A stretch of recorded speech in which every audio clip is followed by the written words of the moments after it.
Το γιοφύρι της μοίρας.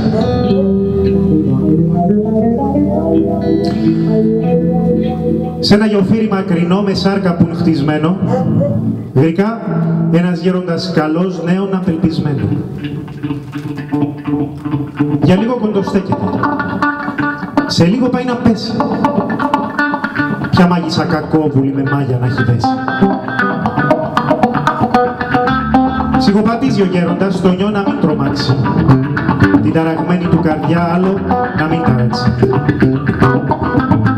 Σκέφτεται ο σοφογέροντας που αιώνες τον βαραίνουν, ποια λόγια όμορφα να εμπίπτουν την καρδιά λαφραίνουν.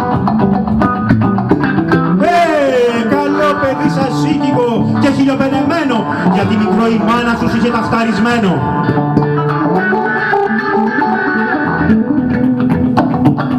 Καλό παιδί είναι κι άξιο και χιλιοπενεμένο.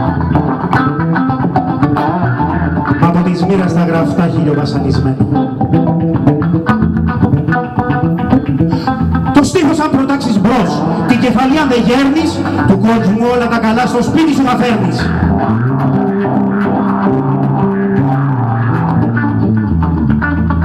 Το στίχος μου εράγησε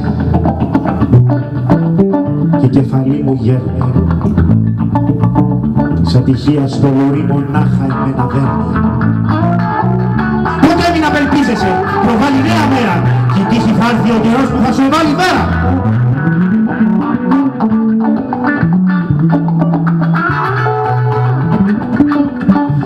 Εγώ μόνο απελπίζομαι, η μέρα νύχτα κάνω. Φταίει μονάχα η ζήση μου που μαύρες σκέψεις βγάνω. Να σου πω παιδάκι μου, έτσι ως τα λες τρομάζω και βλέπω με τα λόγια μου τη γνώμη δεν σ' αλλάζω. Γέροντα! Κουράζεσαι.